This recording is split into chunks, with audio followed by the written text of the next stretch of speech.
আসসালামু আলাইকুম আরহামদুল্লাহি ওবরাকাতুহ। কলবকাতা দেশে কলচার খেজুর বাগান দেখতে পাচ্ছেন। এগুলা খেজুর এর বাদাগুলো ঢেকে দিছি, কারণ আমাদের এখানে এখনো শীত আছে, অনেক কুয়াশা পড়ে, তার জন্যই প্রতিদিন ঢেকে দেই।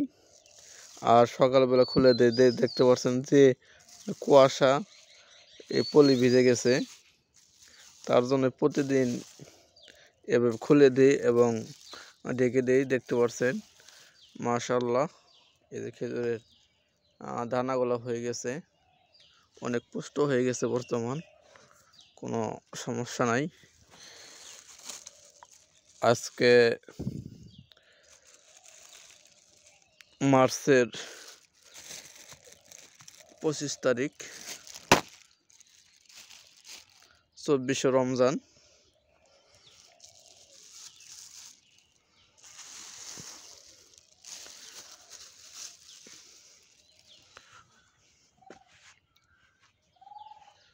এই দেখতে পাচ্ছেন বাদাগুলো।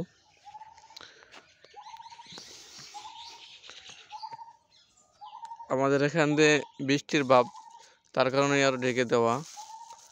এমনি কুয়াশা পড়লে বর্তমান আর কোনো সমস্যা হবে না, তারপরে ঢেকে দিই। এই গাছের কোয়ালিটি। এই যে আর একটি গাছ দেখতে পাচ্ছেন, এই গাছে সর্বপ্রথম পরাগায়ন করছিলাম আমরা প্রথম রমজানে। এই যে এই বাদাটাই করা হয়েছিল পরাগায়ন।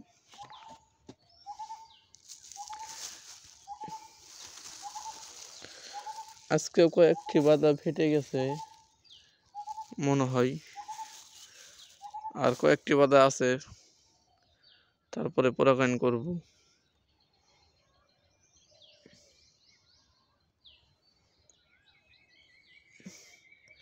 এই বাদাটা সর্বপ্রথমই করছিলাম, তার জন্য খুলে দিতেছি আজকে, দেখি কি অবস্থা।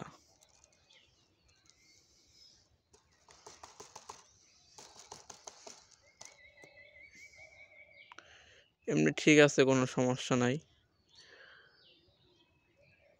এই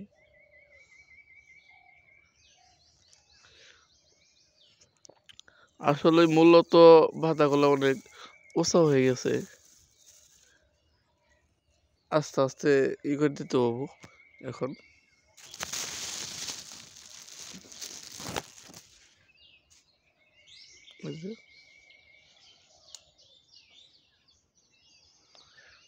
আস্তে আস্তে বাদাগুলো বেঁধে দিতে হবো।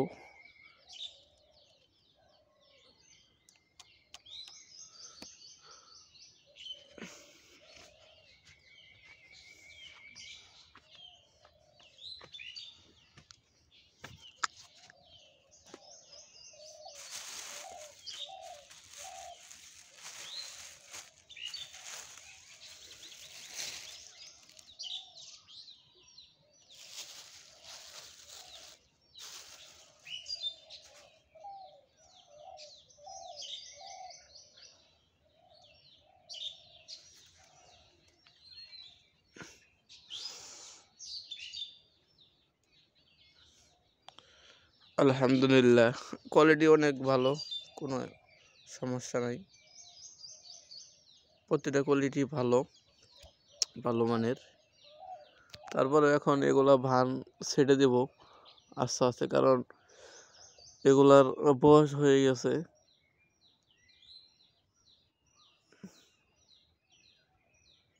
দেখি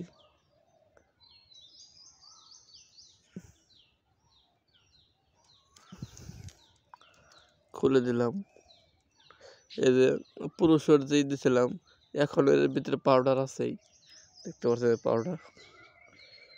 এই যে এই কোয়ালিটি, এই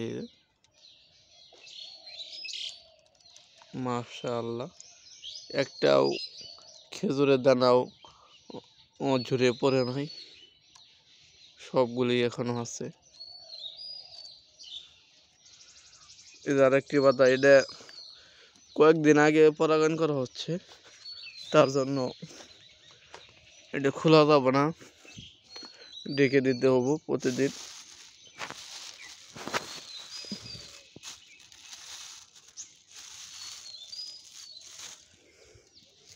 এই বাধা